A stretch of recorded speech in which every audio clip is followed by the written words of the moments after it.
Adeze mama, Adeze mama.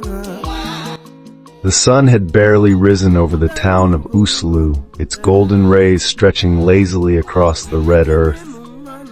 The streets were alive with movement.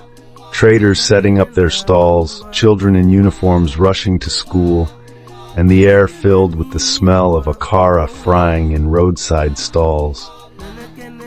It was a day like any other, yet no one knew that before the sun would set, some among them would never see another sunrise. At the heart of the town, Obinna, a hard-working businessman, hurried through his morning routine. He kissed his wife, Nena, on the forehead as she served him yam and egg sauce. "Obiam, you're rushing again.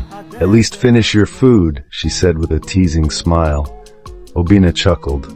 "Nena, contracts don't sign themselves. I'll eat properly when I return."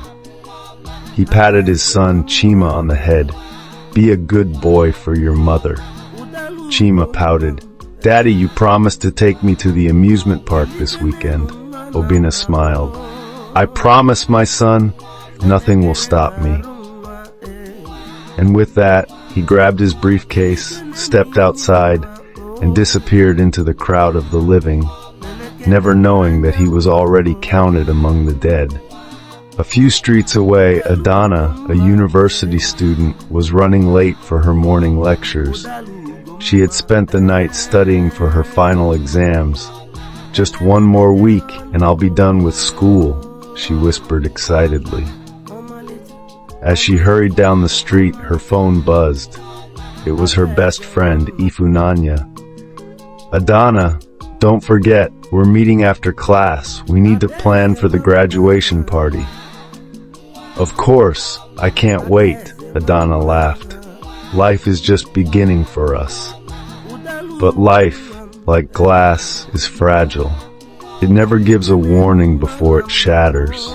As the day stretched on, the town moved with its usual rhythm, people busy with their lives, making plans, chasing dreams. Then at exactly 2:45 p.m., the town shook. A loud explosion ripped through the air, followed by thick smoke rising in the distance. A fuel tanker had lost its brakes and crashed into the crowded market. Fire consumed everything in seconds, shops, stalls, and people. The screams of the living and the silence of the dead mixed in the air. Obinna, who had been finalizing a deal at a nearby office, had just stepped outside when the blast threw him off his feet. His phone, where Nena's name flashed on an incoming call, was crushed under the rubble. Adana, full of hope, was only a street away when the shockwave hit her as she was still on call. She collapsed, blood trickling from a wound she never saw coming. The graduation party she had been excited about couldn't happen because the incident claimed her life. She'd die even before the graduation day. Life did not give them a chance to say goodbye to their loved ones. Back at home, Nena stared at the clock. It was past 6 p.m. Obinna never stayed out this late without calling. Anxiety gnawed at her heart. At the university, Ifunanya kept redialing Adana's number, unaware that her friend's phone lay lifeless beside its owner. The news soon broke. A terrible accident has occurred at Osilu Main Market. Casualties are rising. Nena dropped the plate she was holding. The world around her blurred. She tried to breathe, but it felt like the air had left her lungs. Somewhere, Ifunanya screamed. The truth had struck like lightning. Every man is a walking dead. We move through life thinking we have time, making plans, chasing dreams, not knowing which step will be our last. But life moved on, just as it always does. The market was rebuilt. New traders took the places of the lost ones.